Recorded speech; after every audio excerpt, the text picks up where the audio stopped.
Hello विद्यार्थियों, नमस्ते। स्वागत है आपका आज की इस जीके की क्लास में। हर दिन नई सीख, हर वीडियो नई जीत। जीके प्लस मोटिवेशन, सफलता की कुंजी। तैयारी आसानी नहीं, नामुमकिन भी नहीं। जहां ज्ञान है वहीं उड़ान है और सपनों को हकीकत में बदलने वाली क्लास है। और ये है आपकी जीके की अगली उड़ान। फॉलो कर लो क्योंकि तैयारी होती है दिल से और जीत होती है दिमाग से। सबसे पहले वीडियो को लाइक कर दो और चैनल को सब्सक्राइब कर दो। पहला प्रश्न है हमारा, चिश्ती सिलसिले की शुरुआत किसने की थी? चिश्ती सिलसिले की शुरुआत किसने की थी?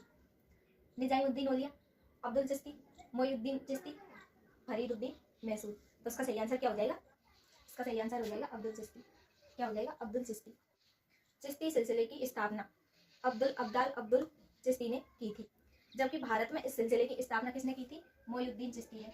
किसने की थी? मोइनुद्दीन चिश्ती ने। कहाँ? भारत में। या अगला प्रश्न है हमारा, किस सूफी संत की दरगाह अजमेर में स्थित है?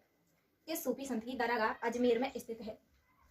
गयाउद्दीन, बाबा फरीद, ख्वाजा मोइनुद्दीन चिश्ती, निजामुद्दीन औलिया। तो इसका सही आंसर क्या हो जाएगा? सही आंसर हो जाएगा ख्वाजा मोइनुद्दीन चिश्ती। क्या हो जाएगा? ख्वाजा मोइनुद्दीन चिश्ती। ख्वाजा मोइनुद्दीन 1192 ईस्वी में मोहम्मद गौरी के साथ भारत आए थे। कौन? ख्वाजा मोइनुद्दीन चिश्ती भारत आए थे गौरी के साथ, और यह अजमेर में रहने लगे। चिश्ती संप्रदाय की नींव भारत में रखी थी। कहाँ रखी थी? भारत। और यहीं पर इनकी मृत्यु हुई। कहाँ पर? अजमेर में इनकी मृत्यु हुई और यहीं पर उनको दफनाया गया था। और उनकी दरगाह वहीं पर है। कहाँ पर? अजमेर में। किसकी? ख्वाजा मोइनुद्दीन चिश्ती की। ठीक है, अगला प्रश्न है हमारा, प्रसिद्ध संत शेख सलीम चिश्ती कहाँ रहते थे? प्रसिद्ध शेख सलीम चिश्ती कहाँ रहते थे? अजमेर में, दिल्ली में, लाहौर में, सीकरी में। तो इसका सही आंसर क्या हो जाएगा? कमेंट में बताओ, इसका राइट आंसर क्या हो जाएगा?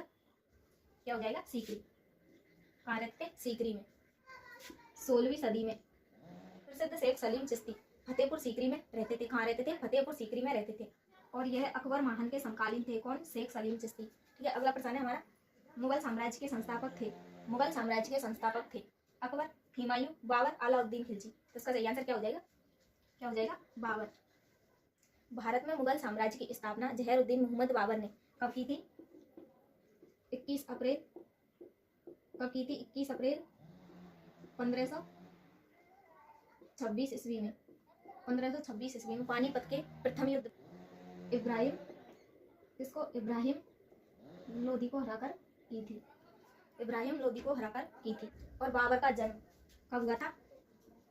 14 फरवरी 1483 में था, फरगना में। कहाँ हुआ था? फरगना में। किसका? बाबर का 14 फरवरी 1483 फरगना में हुआ था।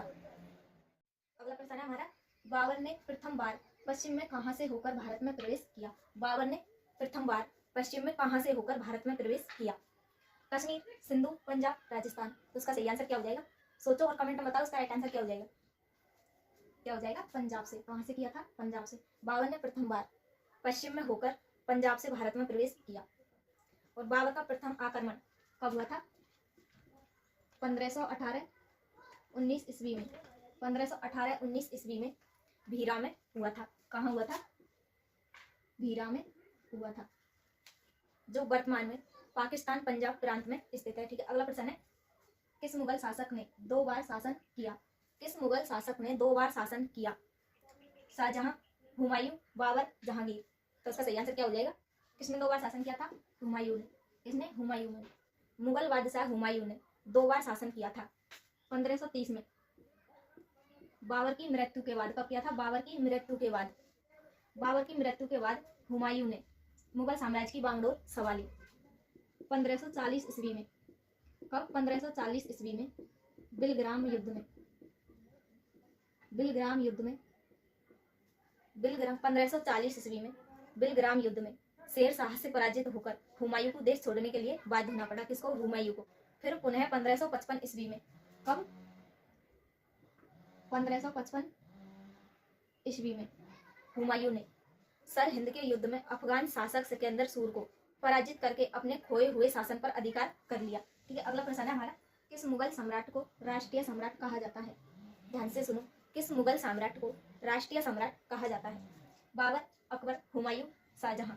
तो उसका सही आंसर क्या हो जाएगा? कमेंट में बताओ, उसका राइट आंसर क्या हो जाएगा? इसका सही आंसर हो जाएगा अकबर। क्या हो जाएगा? अकबर। मुगल सम्राट अकबर को क्या कहा जाता है? राष्ट्रीय सम्राट कहा जाता है। अकबर का पहला उपदेश था संपूर्ण भारत को राजनीतिक सूत्र में बांधकर भारतीयों में राष्ट्रीय की भावना जगाना। किसका उपदेश था ये? अकबर का। उनमें यह एहसास जगाई कि वह एक राष्ट्र निवासी है, किसी राज्य के विशेष नहीं। ये अगला प्रश्न है हमारा, बादशाह अकबर द्वारा 16वीं शताब्दी के उत्तरार्ध में प्रारंभ किए गए धार्मिक आंदोलन का नाम क्या था? दीन ए इलाही, जजिया, जोहर, खारिज। तो इसका सही आंसर क्या हो जाएगा? क्या हो जाएगा? दीन ए इलाही। क्या हो जाएगा इसका सही आंसर? दीन ए इलाही। 1582 ईस्वी में क्या हुआ था? 1582 ईस्वी में दीन ए इलाही की स्थापना अकबर ने की थी। किसने की थी? अकबर ने की थी। इसके अंतर्गत अकबर ने सभी मूल्य धर्म सिद्धांतों को सम्मिलित करके इसे सर्वनाम बनाने का प्रयास किया। किसने? अकबर ने। अगला प्रश्न है हमारा, अकबर जब छोटा था जब उनके संरक्षण थे। ध्यान से सुनो, अकबर जब छोटा था तब उनके संरक्षण थे। हेमू, फेजी, अब्दुल फजल, बेरम खां। तो उसका सही आंसर क्या हो जाएगा? इसका सही आंसर हो जाएगा बेरम खां। कैसा था उसका संरक्षण? बेरम खां। अकबर का संरक्षण बेरम खां कराकोइलू तुर्क था। 1556 और 1560 ईस्वी तक अकबर का संरक्षण रहा। बेरम खां को मक्का जाते समय मुबारक खां अफगान ने हत्या कर दी। किसकी हत्या कर दी? बेरम खां की। कहाँ जा रहे थे ये? मक्का जाते समय हत्या कर दी मुबारक खां ने। फिर क्या हुआ बाद में? बेरम खां की विधवा सलीम बेगम से अकबर ने विवाह कर लिया तथा पुत्र अब्दुल रहीम को संरक्षण दिया। ठीक है, अगला प्रश्न है हमारा, निम्नलिखित लड़ाइयों में से किसने भारत में एक मुगल शासक की तकदीर बदल दी? ध्यान से सुनो, निम्नलिखित लड़ाइयों में से किसने भारत में एक मुगल शासक की तकदीर बदल दी?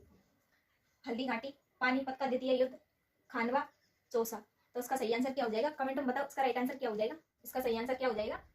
पानीपत की द्वितीय लड़ाई। क्या हो जाएगा? पानीपत की द्वितीय लड़ाई। क्या हुआ था? 1556 ईस्वी की लड़ाई में 1556 ईस्वी की लड़ाई में मुगल शासक अकबर की तकदीर बदल दी। इसने पानीपत का द्वितीय युद्ध।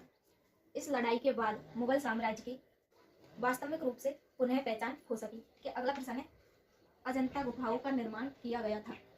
प्रश्न क्या हमारा? अजंता गुफाओं का निर्माण किया गया था गुप्तों के काल में, कुषाणों के काल में, मौर्य के काल में, चालुक्यों के काल में। तो इसका राइट आंसर आपको कमेंट में बताना है। क्या हो जाएगा? ये प्रश्न आपके लिए है। इसका आंसर कमेंट में जरूर बताना। वीडियो को लाइक कर दो और हमें फॉलो करना ना भूलें।